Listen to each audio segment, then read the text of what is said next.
पांच विषय गौरो, दया धर्म धैर्य शील विचारा डेली जो सारो। हाँ प्रेमियों, काम क्रोध मद लोभ मोह और अहंकार ये मानव के 5 शत्रु हैं, इन्हें त्यागना चाहिए। और 5 ही मित्र हैं, दया धैर्य सत्य शील और विचार, इन्हें हमें ग्रहण करना चाहिए। अगली कड़ी में क्या बोला? नहीं, तीसरी कड़ी अलग है। तीसरी कड़ी बोलिए। बता देंगे ना, गुरु महाराज जी बता देंगे। संतन के सत्संग से ये पहली कड़ी। हाँ बोलो।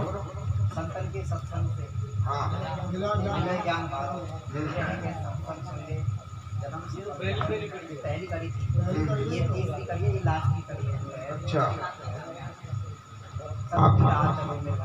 सत्य के चाल चलो मेरे भाई, अमर स्वरूप त्यारो। और ज्ञान कहे पारक। हाँ हाँ, तो पारक पद पावे, ये जो पारक शब्द आई है ये सिद्धांत के 7 भूमिकाएं हैं। सिप्रा गतागत सुलेषणता सुलीन अभाव हंस और पारक। बैठ जाइए भैया, भैया बैठ जाइए, ध्यान से सुनिए। कागज में टीप के बोलने को सत्संग नहीं कहते, प्रॉपर डिसिप्लिन अपनाइए। जब तक हम नकल करना नहीं छोड़ेंगे तब तक सत्संग की गरिमा को नहीं समझ सकते। प्रेमियों, जिस ज्ञान का हम कथन कर रहे हैं, जिस सत्संग को हम कर रहे हैं, गाने बजाने को सत्संग नहीं कहते। गाना बजाना रिजाना किसान के से खेती, उपजे से उपजे नहीं तो गोठा सेती।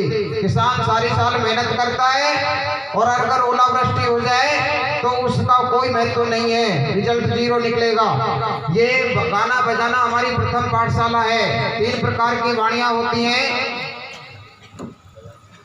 रोचक, भयानक और यथार्थ। जिनमें रोचक हमारी प्रथम पाठशाला है, गाना बजाना रिझाना। क्यों? इससे लोग जुड़ते हैं। सेकंड कड़ी आती है भयानक, बेफिक्र प्रीत नहीं। जिस तरीके से हमको यहाँ बैठा रखा है तो थोड़ा सा आपके अंदर भय लगा हुआ है कि भाई सदगुरु सामने बैठे हैं, हम अनुशासन में रहे, प्रॉपर डिसिप्लिन में रहे। प्रेमियों, जो ये पीछे बातें कर रहे हैं, मुझे एक एक आदमी का चेहरा पढ़ना आता है। आपके gesture, pasture, speech language, body language से मैं पहचान सकता हूँ किसका ध्यान कितना है सत्संग में। सत्संग में प्रॉपर डिसिप्लिन से बैठे।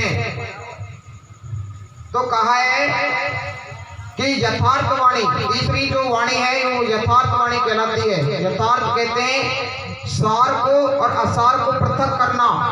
सदगुरु कबीर कहते हैं कि देश विदेश हो फिरा गांव गांव की खोरी, और ऐसा जियरा ना मिला जो लेवे फटक पछोरी। यानी कि मैं गांव देश विदेश की गांव गांव की गली गली में घूमा, लेकिन मुझे ऐसा कोई मनुष्य नहीं मिला जो सार को ग्रहण करता हो और असार को त्यागता हो। सिर्फ मुझे जो मिला, जो सिर्फ इधर उधर की बातें करता मिला, ईर्ष्या, जलन, राग, द्वेषता, एक दूसरे से जलन है, प्रेम भाव नहीं है। क्यों ऐसा क्यों है भाई? इस संसार में हम बिल्कुल अकेले आए हैं और एक दिन अकेले जाना है। फिर हम क्यों पाप की गठरी बांध रहे हैं?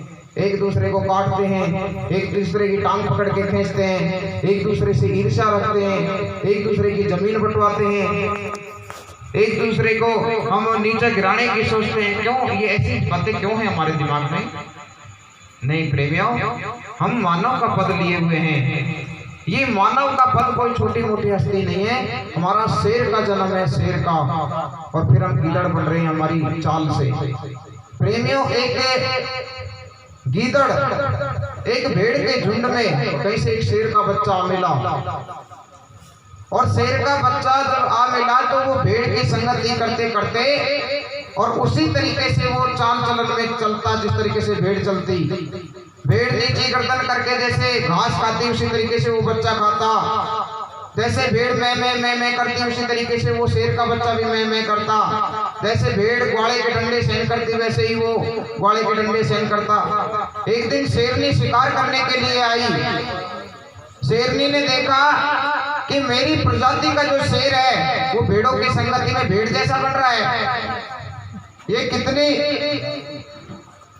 एक अचंभे की बात है। उसको बड़ा गुस्सा आया, उसने कहा अरे धिक्कार है मूर्ख, तूने शेर का जन्म लिया है और फिर ये गीदड़ों की संगत कर रहा है। नहीं, बच्चा बोला माँ मैं क्या कर सकता हूँ। माँ ने कहा बेटा ऐसा करो, अभी पास में एक नदी है, नदी के पास चलो। तो माँ उस बच्चे को नदी के किनारे लेके गई जहाँ पानी बह रहा था, और उस पानी में माँ ने उस बच्चे की परछाई दिखाई। तो शेरनी ने जब अपने बच्चे की शेर की परछाई दिखाई तो दोनों की परछाई एक मिली। शेरनी ने कहा देखो तुम्हारी परछाई में और मेरी परछाई में कोई अंतर है? करे नहीं।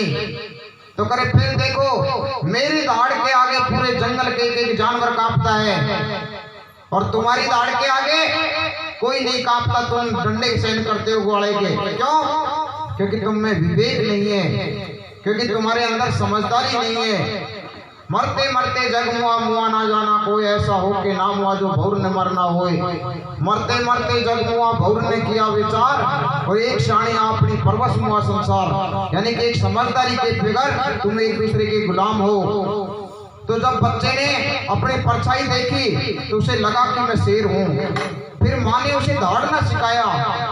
तो जैसे ही शेर के बच्चे ने दौड़ना सीखा और वो जब अपने झुंड में गया वहां धाड़ लगाई तो उसकी धाड़ के आगे वो सारे भेड़ और ग्वाल सारे भागते नजर आए। तो प्रेमियों, हम अपनी बुराइयों से, हम अपने अवगुणों से, हम अपनी जो कग्गा वाली चाल है उसको नहीं छोड़ते। इस वजह से हम गीदड़ बने पड़े हैं, भेड़ बने पड़े हैं। कग्गा की चाल छोड़ मेरे भाई, बनो हंस मानस तन पाई। नंददास रहे तुम्हें समझाई, भंवर जन्म नहीं पाओगे मन भाओगे जब हंस का रूप बनाओगे। प्रेमियों, अगर तुम हंस बनना चाहते हो तो ये राग मानंदी, द्वेषता, ईर्ष्या, काम, क्रोध, लोभ, मोह, अहंकार, इनका त्याग करो और दया, धैर्य, सत्य, शील, विचार, ज्ञान, विवेक, भक्ति और वैराग, इन गुणों को ग्रहण करो। मैं पहले भी बता चुका और अभी फिर दोबारा बता रहा हूं, व्यक्ति पैसे से महान नहीं होता, व्यक्ति पद से महान नहीं होता, व्यक्ति मानंदी से महान नहीं होता, व्यक्ति जाति से महान नहीं होता। व्यक्ति सूझबूझ से, विचार से, समझदारी से, विवेक से, ज्ञान से महान होता है।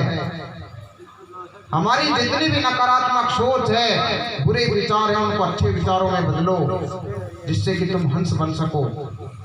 प्रेमियों, यहाँ जो सदगुरु का जो आसन लगाया जाता है, जो सत्संग किया जाता है, इसकी यही गरिमा है। हम क्यों करते हैं ये सत्संग? क्या उद्देश्य है सत्संग करने का? सत्संग करने का उद्देश्य है कि मानव मानव को समझे, मानव एक दूसरे को समझे और उसमें मानवता के लक्षण पैदा हो, मानवता के गुण ग्रहण हो।